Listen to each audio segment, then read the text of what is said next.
It's time for Recipe of the Day. One of the most popular recipes from either of my websites from all of these years is today's recipe for the ground beef and rice skillet. Over 2 million people have visited this total over the years, and it gets so many great comments because it is so easy. It's all cooked in one skillet, delicious, easy, pretty quick. Like with chopping, it's done in under 40 minutes, and most of that time you can just walk away. And the best thing is, of course, that it is delicious. It kind of tastes like those old school stuffed peppers with the ground beef, rice, cheese, tomato, that kind of flavor profile. Except it's way easier to make because you're not making a filling and then stuffing the peppers and then baking them. It's just that one skillet.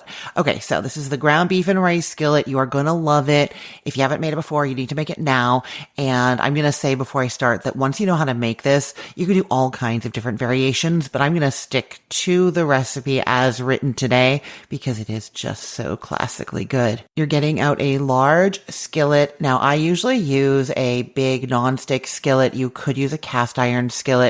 And you want something that has a lid that fits on it tightly. If not, you can do aluminum foil, but the lid is going to be best, okay? Now you're going to heat some oil, 1 tablespoon of oil over medium heat in that skillet. And then you're adding a pound of lean ground beef and you just kind of press that all into the pan in a flat layer. Let it cook untouched until well browned underneath, about 4 to 5 minutes. Then you're stirring in a medium onion that you've chopped up, a bell pepper that you've chopped up, any color bell pepper is fine. And you're doing 2 cloves of minced garlic in there, 3/4 of a teaspoon of salt, and 3/4 of a teaspoon of black pepper.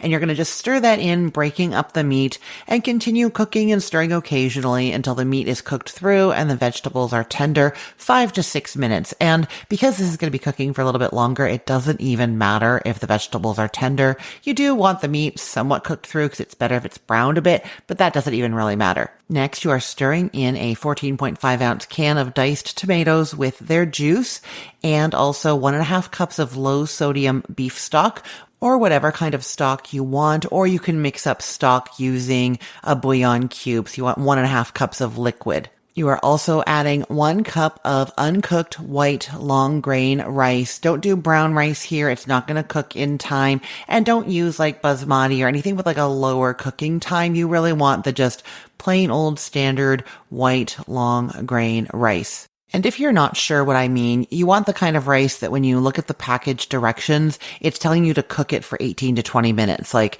mix the rice with the water and then bring it up to a simmer and then drop it down low, put a lid on, cook for 18 to 20 minutes. If it says that on it, then you know that you've got a rice that's going to work in this recipe. And you know, I'm thinking right now that I really need to test how to do this with brown rice because my family likes brown rice and we use it in a bunch of other things. And I'm sure it just involves cooking it for a little bit longer and adding a little bit more liquid, but I have for some reason never done it. Okay, so just a quick recap. We had the beef and the veggies with some salt and pepper, and we added in the canned tomatoes with their juice, the stock, the rice. You are also adding 2 tablespoons of tomato paste and 1.5 teaspoons of Worcestershire sauce.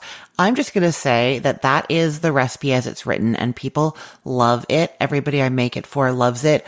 I am not a huge fan of Worcestershire sauce when I can taste it really well, and I find it a bit strong in here, so quite often I will reduce the amount. Okay, so you're going to give that a stir. And I will just say here that the only comments I've ever had about this recipe that were negative were when people used the wrong kind of rice, or some people have said that they found it bland. And I think it's just because there's not a lot of different seasonings going on here. So feel free to add a teaspoon of Italian seasoning, half a teaspoon of paprika or smoked paprika.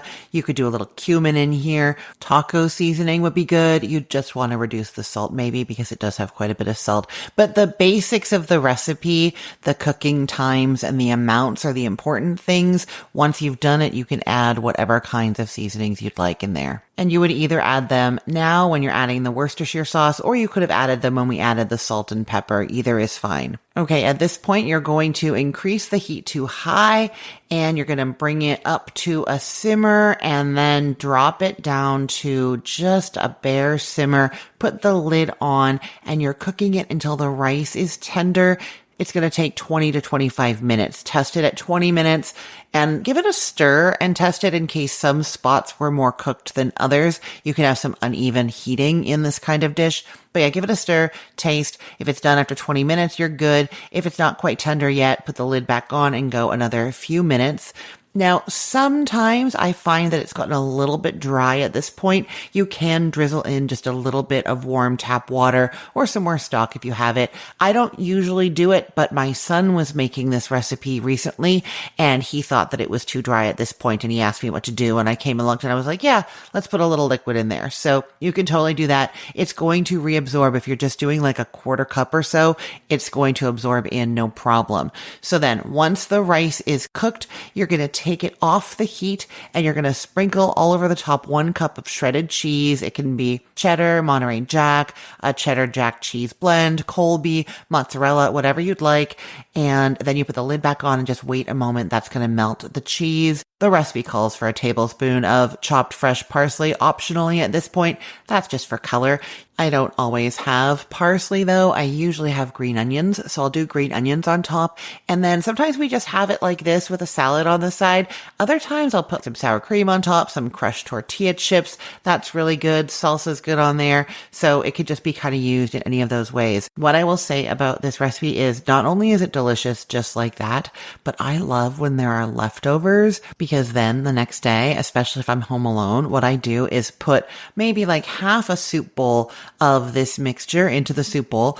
And then I top it with a little bit of broth and maybe add in some cooked vegetables or frozen vegetables that I have and put it in the microwave. Give it a stir, microwave it until it's hot. It makes such delicious soup. Just buy the bowl full from whatever leftovers are left. You can also put the leftovers in a pot and add broth and different ingredients to that too if you have more than one person. But I just find for me, for a quick lunch, it is perfect when I have these as leftovers. Okay, I will put the link to this recipe in the show notes for this podcast episode, or you can head to cookthestory.com/ROTD and get it there. Everything there is arranged by date, so it's helpful to know that today is July 7th of 2025. And if you love this recipe, I'm so sure you will. If you love it, head over there and leave a comment and a rating. I would love to hear that you've made it and what you think. And don't forget to give the 5 stars because that helps other people come over to give it a try as well. They see those stars on Google and then they want to come and see what all the hype is about.